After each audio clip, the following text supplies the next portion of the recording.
Terima kasih untuk kehadiran teman-teman di ruangan ini dalam rangka pemaparan materi saya di modul 1.4 calon guru penggerak tentang budaya positif. Di budaya positif ini ada beberapa konsep atau topik yang telah kami pelajari. Yang pertama tentang disiplin positif dan nilai-nilai kebajikan universal. Kemudian yang kedua tentang teori motivasi, hukuman, penghargaan, dan restitusi. Kemudian yang ketiga itu ada keyakinan kelas. Keempat kebutuhan dasar manusia. Kelima itu 5 posisi kontrol, dan keenam itu segitiga restitusi. Nah, baiklah Bapak Ibu Dewan Guru, untuk topik pertama yaitu disiplin positif. Apa sih disiplin positif? Nah, untuk mengetahui apa itu arti disiplin positif, mari kita simak. Nah, ini yang pertama tentang teori kontrol dari William Glasser. Bahwa Dr. William Glasser ini menyebutkan ada beberapa teori kontrol. Yang pertama itu ilusi guru mengontrol murid. Kemudian ilusi bahwa semua penguatan positif efektif dan bermanfaat. Dan yang ketiga, ilusi bahwa kritik membuat orang merasa bersalah dapat menguatkan karakter. Dan yang terakhir itu ilusi bahwa orang dewasa memiliki hak untuk memaksa. Itu tentang teori kontrol oleh William Glasser. Next. Bagaimana seseorang bisa merubah diri dari paradigma stimulus respon kepada pendekatan teori kontrol.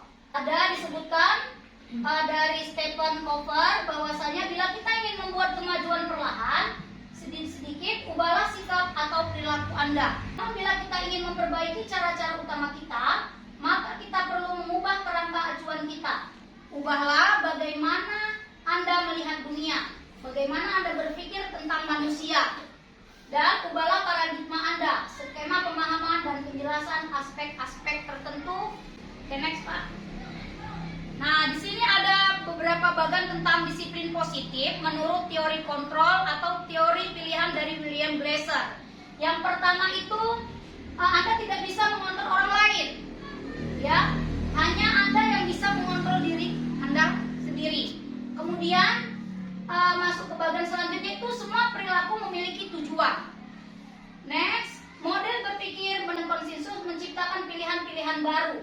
Kemudian yang terakhir adalah loyalitas kebutuhan yang berbeda. Nah, dari Anda tidak bisa mengontrol orang lain, itu timbullah yang dimaksud dengan makna disiplin. Nah, tadi disebutkan apa sih disiplin? Nah, disiplin itu yaitu belajar mengontrol diri dengan menggali potensi kita agar tercapai tujuan mulia, yaitu sesuatu menjadi seseorang yang kita inginkan berdasarkan nilai-nilai yang kita hargai. Nah, kemudian dari semua perilaku memiliki tujuan. Nah, di situ ada yang disebut dengan teori motivasi. Teori motivasi itu ada 3. Yang pertama itu untuk menghindari hukuman. Yang kemudian untuk mendapatkan imbalan. Dan yang ketiga untuk menghargai diri sendiri. Nah, kira-kira rekan-rekan guru ini ada di teori motivasi yang mana? Yang 1K, yang kedua, atau yang ketiga? Kemudian dari ketiga teori tersebut muncullah nilai-nilai kebajikan universal atau yang disebut dengan keyakinan kelas.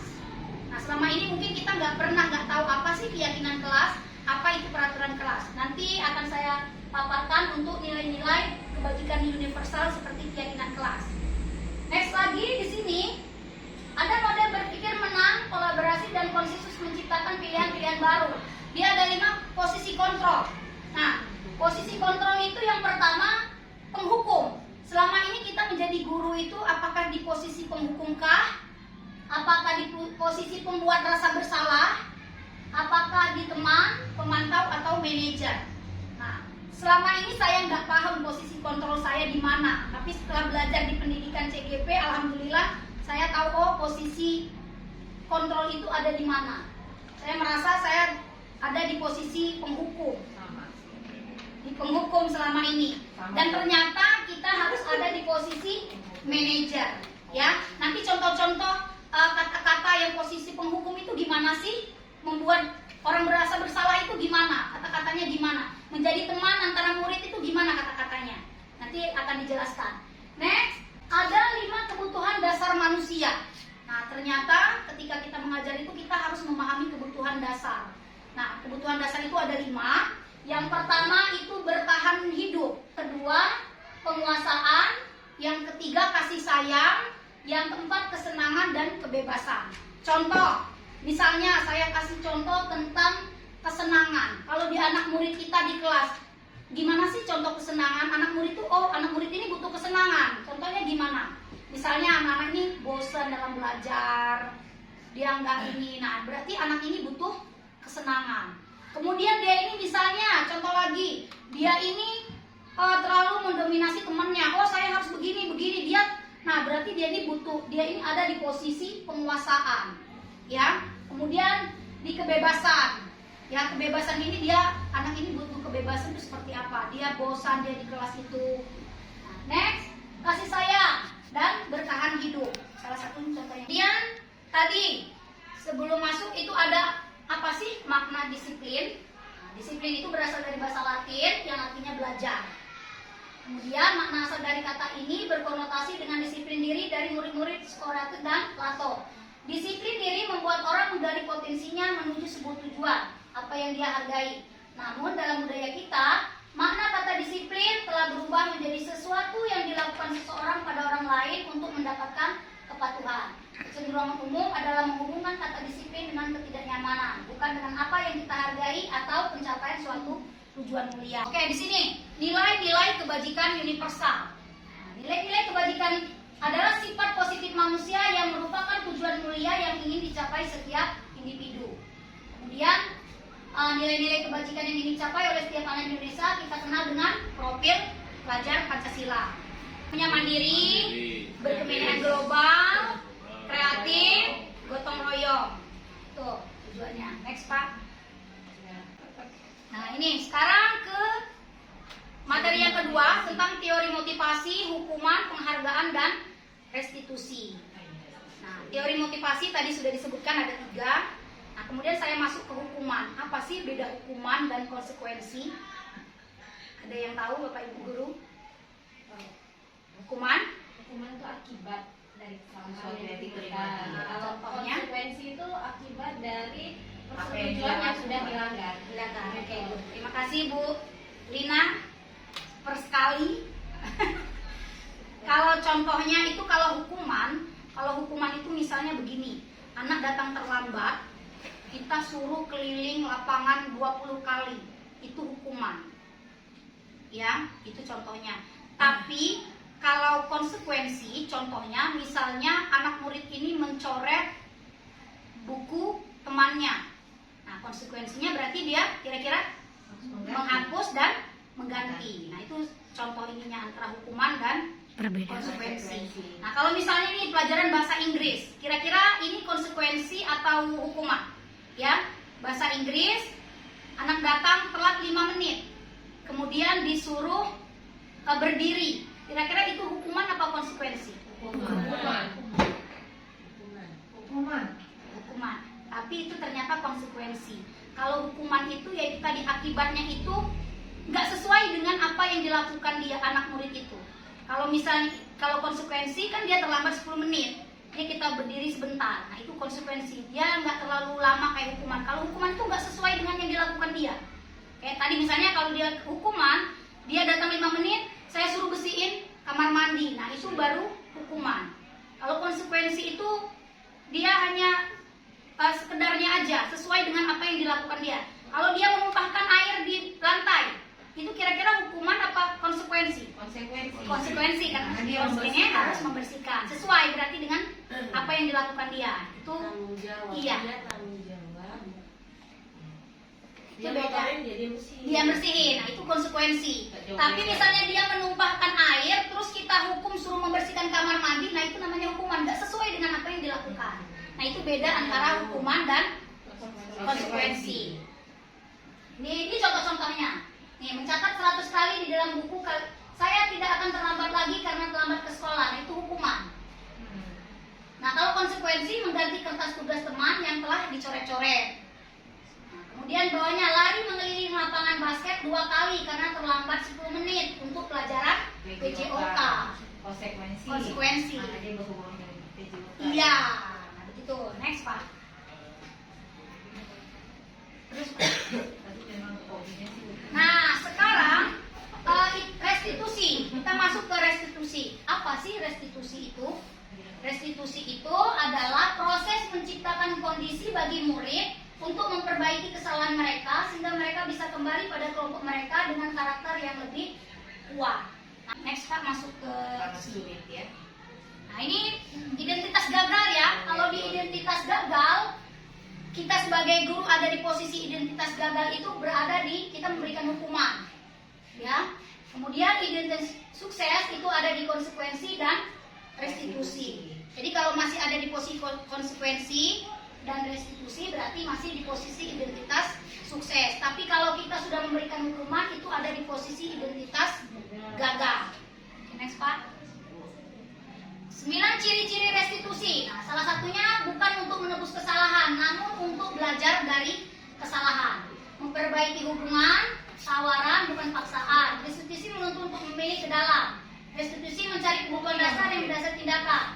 Restitusi diri adalah cara yang paling baik. Kemudian restitusi fokus pada karakter bukan tindakan. Yang kemudian restitusi fokus pada solusi. Kemudian yang terakhir restitusi mengembalikan murid yang berbuat salah pada kelompoknya. Salah satu konsep yang ada di modul 1.4 tentang budaya positif itu salah satunya keyakinan kelas. Nah, apa sih keyakinan kelas? Kenapa nggak peraturan? Ya, jadi di sini Kalau keyakinan kelas itu, nilai-nilai kebajikan universalnya muncul dari diri kita sendiri. Tapi kalau peraturan itu sifatnya lebih detail. Contoh, peraturan, pakailah helm saat mengendarai, itu peraturan, ya. Keyakinannya apa? Nilai keyakinannya, nilai kebajikannya apa? Memakai helm itu buat apa? Keselamatan. Nah, nilai-nilai keselamatan itulah yang disebut dengan nilai-nilai keyakinan. Misalnya lagi, buanglah sampah pada tempatnya, itu peraturan. Nah, nilai keyakinannya apa kira-kira kalau kita buang sampah pada tempatnya? Menjaga kebersihan. Kebersihan. Contoh lagi, peraturan, datanglah tepat waktu. Nah, kira-kira nilai keyakinannya apa? Disiplin. Disiplin. Nah, jadi itu arti bedanya keyakinan dan peraturan. Kalau keyakinan itu lebih ke nilai-nilai kebajikan yang ada dalam peraturan itu apa? Nilai-nilai kesehatan dan keamanan itulah yang disebut dengan keyakinan. Nah, jadi diharapkan nanti Bapak Ibu guru di kelas bisa membuat keyakinan dan peraturan kelas ini. Karena kalau keyakinan ini nanti muncul dari diri anak itu sendiri. Yang keempat itu kebutuhan dasar manusia. Tadi sudah disebutkan kebutuhan dasar manusia itu ada 5. Yang pertama itu kebutuhan kasih sayang, penguasaan, kesenangan, dan kebebasan.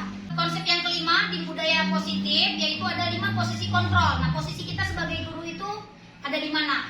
Yang pertama di penghukum. Nih, kalau di penghukum contoh-contohnya seperti ini kalimatnya. Guru berkata, kalau kamu tidak melakukannya, awas ya, rasakan. Nah, itu dia penghukum. Kemudian memberontak, menyalahkan orang lain, berbohong. Murid meletakkan guru di luar dunia. Kemudian biarkan saja, nanti juga marah-marah lagi. Nah, itu penghukum.